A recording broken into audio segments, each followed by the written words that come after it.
Hi guys, and welcome to my WWE Clash of Champions 2020 review, or aka Gold Rush as it was called. Weird name. So yes, I have 8 matches to talk about. I think it was a pretty good show. Well, we had 3 very good matches, and the rest of the card was fine, I guess. So let's get to it. So quickly talk about the pre-show. Yes, we got a tag team match. We got Cesaro and Shinsuke defending their belts up against the Lucha House Party. Was a pretty good 10.5-minute match. There were some cool high-flying spots between both teams. I thought it was a good match. For a pre-show, it was a very solid 10.5-minute match. At one point I thought Kalisto and Andrade nearly won it with because Kalisto hit this really cool triple moonsault, but they kicked out. And at the end, Cesaro and Shinsuke won. They were going to retain. So yeah, it was a pretty solid pre-show match. Yeah. Then on to the main show, and yes, to kick off the show, we got probably what I think was probably was match of the night. Yes, we got a triple threat ladder match for the WWE Intercontinental Championship. Yes, we got Jeff Hardy defending his belt up against Sami Zayn and AJ Styles. Woo! And I think this was a fantastic match. This is probably one of the best ladder matches I've seen in recent memory. I think it was so good, the way it was told, the use of the different ladders. There were so many cool spots. All 3 guys got time to shine. Sami got his spots. Jeff and AJ did too. It was really good. I just loved how it was told, all the different cool bashing spots. There was an amazing spot where Jeff hit a swanton off the top of the ladder on Sami, who was already lying on the ladder. Boom! That was such a cool spot. The only thing I don't like about ladder matches is, and I know this has been a problem with ladder matches for quite a while, is when they pretend to reach that and they do the really slow climb, really slow climb up the ladder.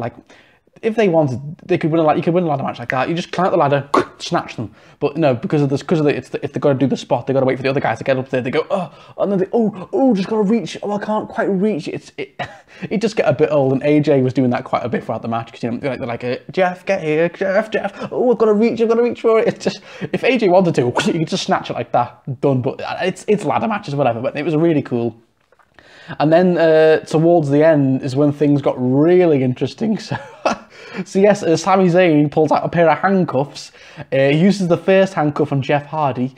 He puts it through Jeff's earlobe and then traps it to a ladder. So Jeff stuck to a ladder. Ouch.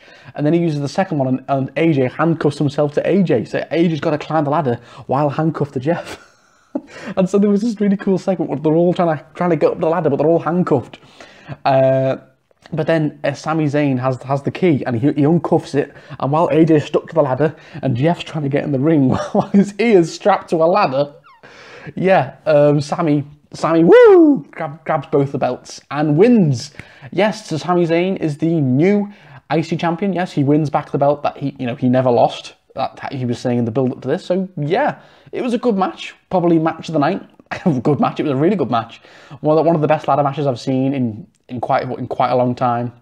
Really good, and what a way to kick off the show. Like I said, the first match was incredible. The middle part of the show was meh, but then the last 2 matches were incredible. So yeah, good on Sami Zayn. Then we got a singles match for the Raw Women's Championship. Yes, we got Asuka defending her belt up against Zelina Vega. Yes, this was meant to be on the pre-show, but it got moved. It was only a 7-minute match. Not much to say here. Asuka dominated most of the match, but Zelina Vega did get her moves in. But towards the end, Asuka retains with an Asuka lock. Yeah, pretty straightforward. And after the match, she goes for a handshake, but Zelina Vega attacks Asuka, and then Asuka just goes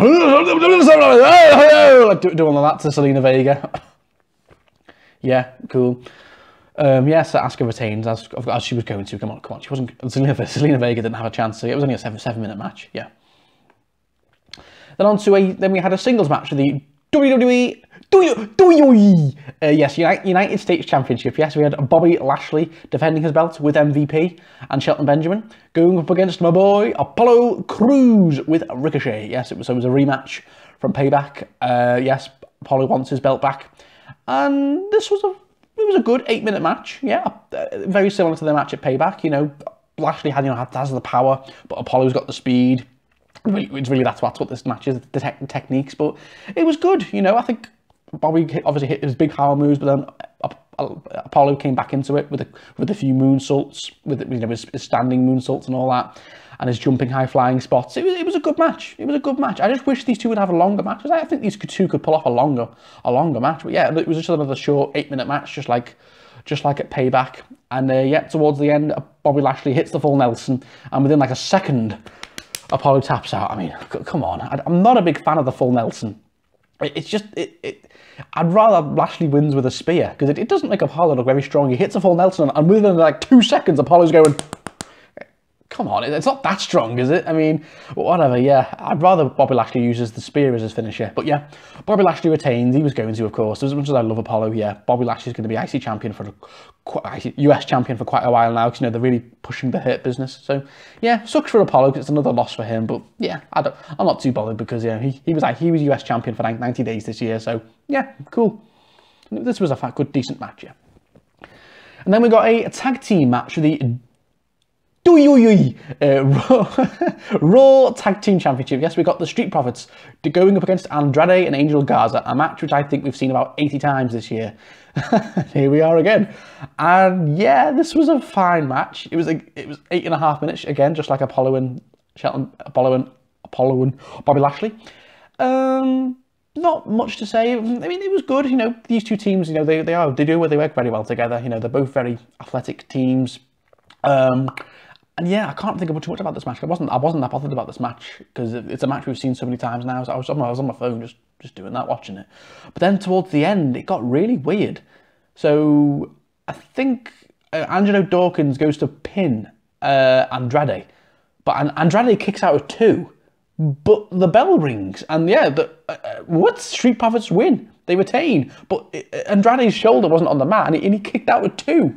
So, and then after the match, and Angelo Dawkins and Montez Ford, they look a bit pissed off. They're like, so was that a botch? Or did Andrade deliberately kick out at 2 because he was pissed off at the match or something?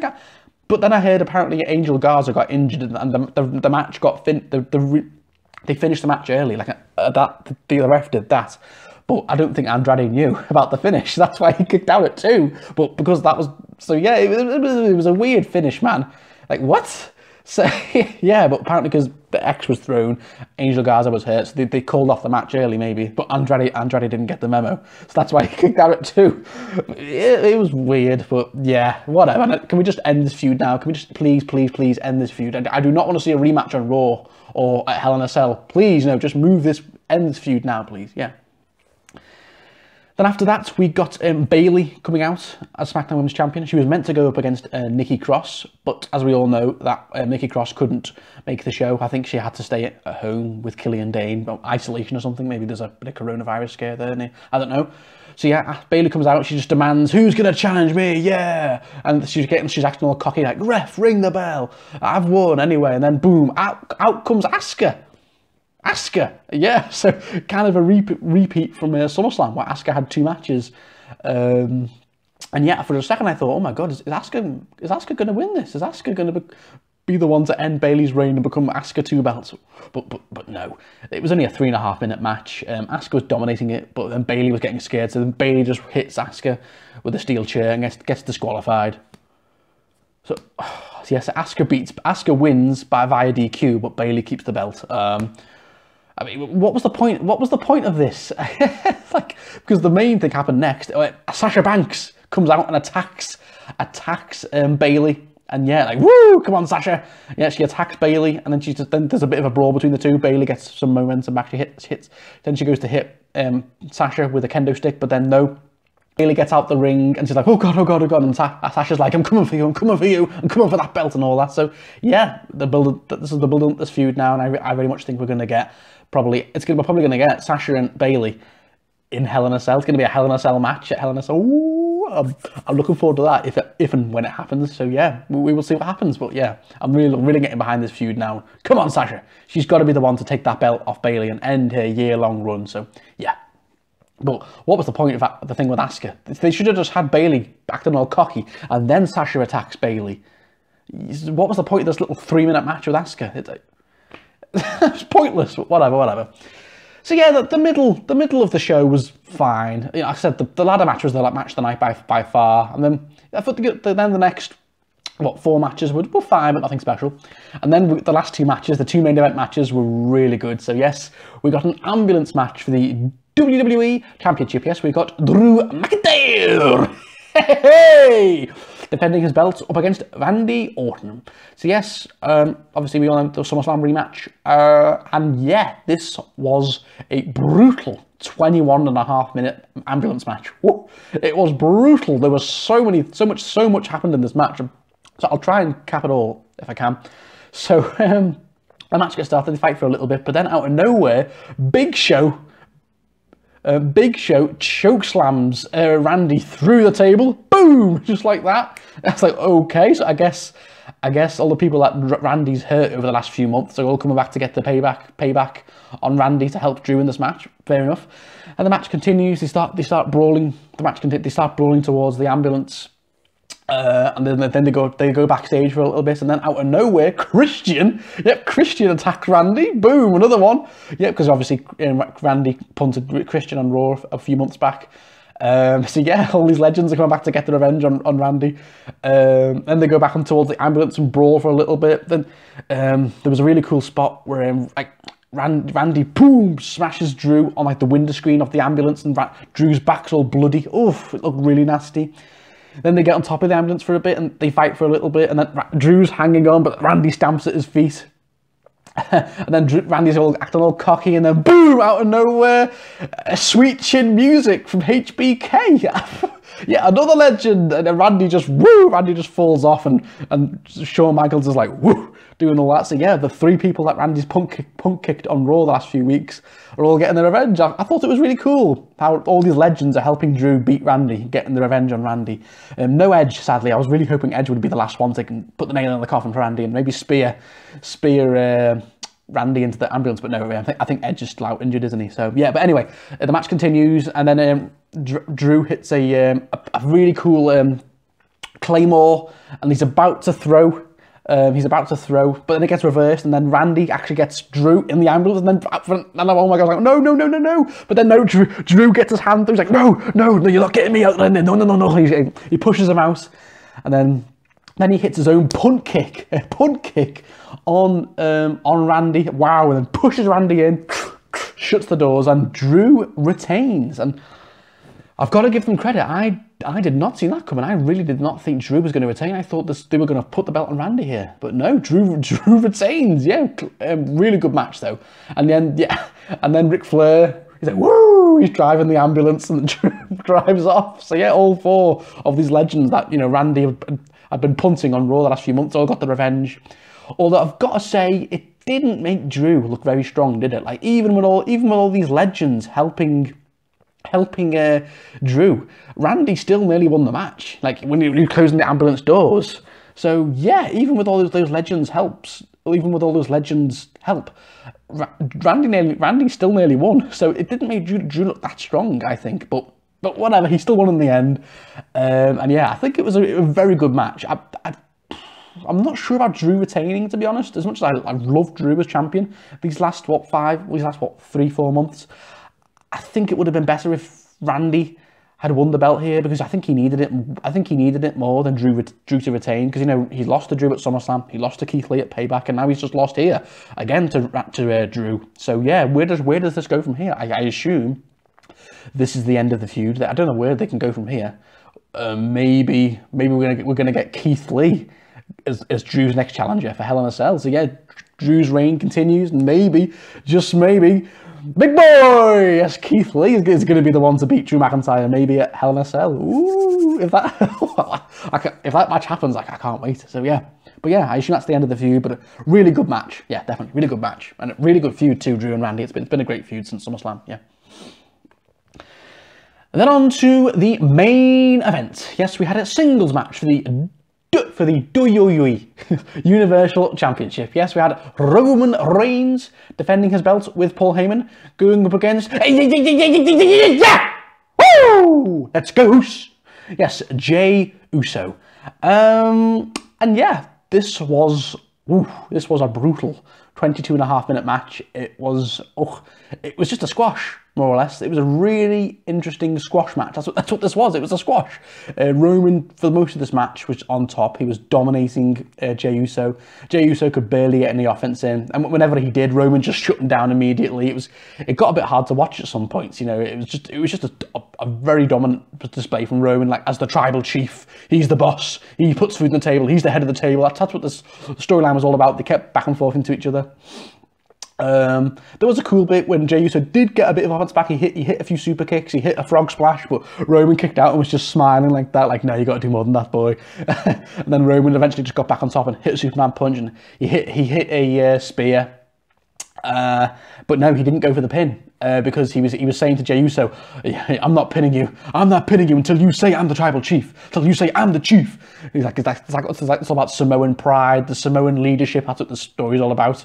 Roman's proven he's the leader. You know, he's proving his dominance. He's asserting his dominance over Jay Uso. It was a really cool story, and yeah, he was just refusing to pin Jay Uso until he admitted he was the chief. I'm the chief, Jay, admit it. But Jay Uso was just going, no.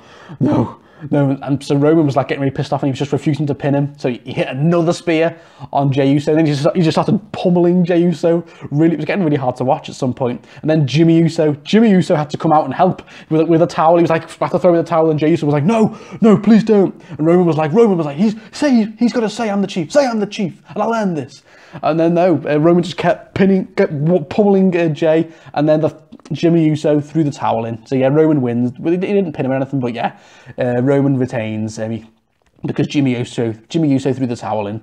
And yeah, wow. I mean, Roman, this was a dominant heel display by him. I was expecting Jimmy Uso to get a bit more offense in. It was a very one-sided. Like I said, it reminded me very much of WrestleMania 31, where Roman was just getting absolutely battered by Brock for most of the match, but Roman was just refusing to give up. And Brock was getting really annoyed. This was the exact same here, but 5.5 years later, yes, with Roman just pummeling Jay Uso, and Jay Uso just refusing to give up that Samoan pride. Yeah, that's what this was until Jimmy Uso had to throw in the towel.